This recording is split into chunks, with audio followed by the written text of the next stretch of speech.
It started like any other bad day. Late for work, stuck in traffic, and halfway through a lukewarm gas station coffee when the sky ripped open. I was on Route 23 when it happened. One moment, the sky was its usual pale blue.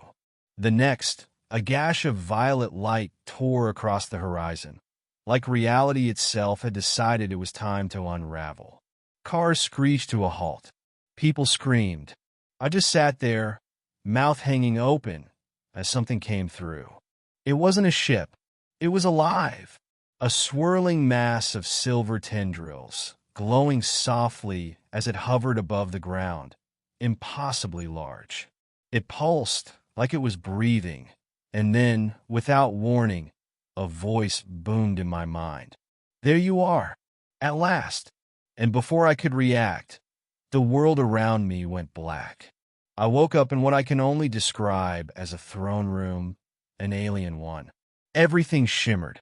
The walls were crystalline, pulsing faintly as if alive. Soft lights hung like fireflies in the air. At the center, on a throne made of swirling, liquid metal, sat her, the alien queen. She was unlike anything I'd ever seen, tall and elegant, her skin a deep shade of shimmering blue, like polished sapphire. Her hair was a cascade of white energy, flowing as though it had a life of its own.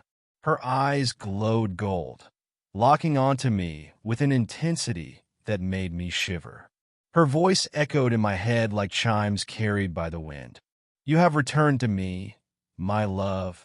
I croaked, staring at her. What?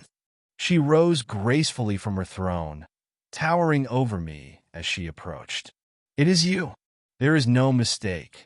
My husband, my king. You have come back to me. I blinked. Lady, I have no idea what you're talking about. Her expression faltered, a flicker of confusion in those golden eyes. You do not remember? No. I don't even know where I am.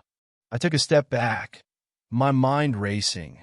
One minute I'm on Route 23 drinking terrible coffee, and the next I'm here. The queen tilted her head, studying me as though I were a puzzle she couldn't solve. Your mind, it is fractured. She gestured to one of her attendants, a smaller, ethereal being with translucent wings, who floated forward holding a shimmering orb. Your memories must have been locked away when you fell through the void, the queen said softly. This will restore them. Before I could argue, the attendant pressed the orb to my forehead, and then I saw everything. Flashes of memories. Not mine, but somehow mine flooded my mind.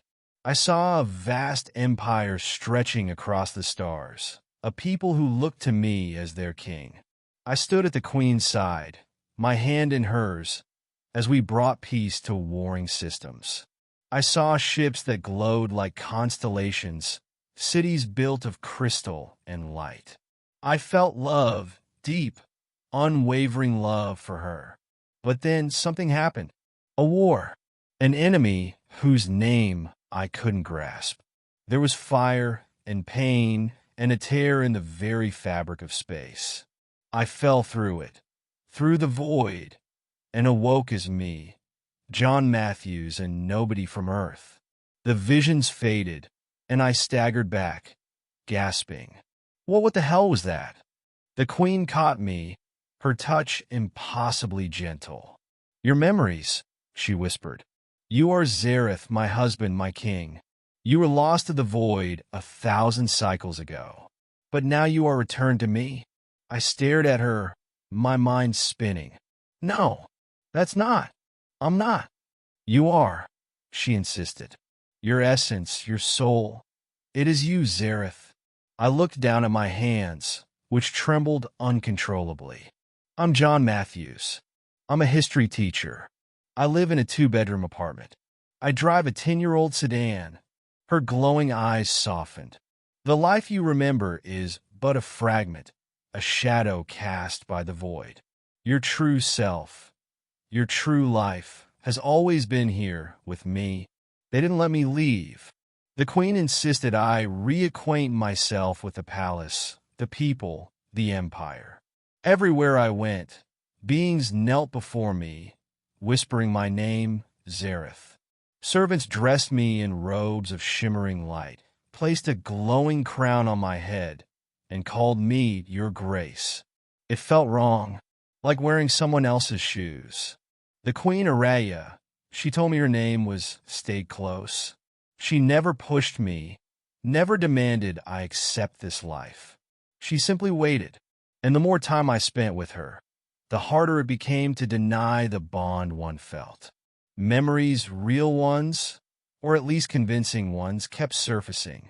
The way Araya smiled when she looked at me. The way we danced under alien moons. The promise I'd made to protect her, no matter the cost. I couldn't ignore it. A part of me knew her, but another part screamed that I didn't belong. One night, I stood on the balcony overlooking a city of glowing spires. Araya joined me, silent as a shadow. "Do you regret returning?" she asked softly. I sighed, gripping the railing. "I don't know what's real anymore." She placed a hand over mine. "Your heart knows." I turned to face her. "Why me, Araya? Out of all the people in the universe, why did you choose me?" She smiled faintly. "Because you are mine, and I am yours." I didn't know what to say. Days turned into weeks, and slowly, against my better judgment, I started to accept it. Maybe I was Zareth. Maybe I'd been lost for centuries, and my life on Earth was just a fragment of something bigger. Something more. I remembered more each day. The laughter, the love, the war. I remembered falling into the void, screaming Araya's name. One morning, as the twin suns rose over the Empire, I stood beside her in the throne room.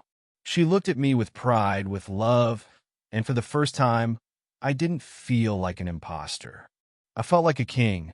But even now, part of me wonders, was I truly Zareth, returned to his empire and his queen? Or was First John Matthews, a history teacher swept into a life that wasn't mine? I may never know.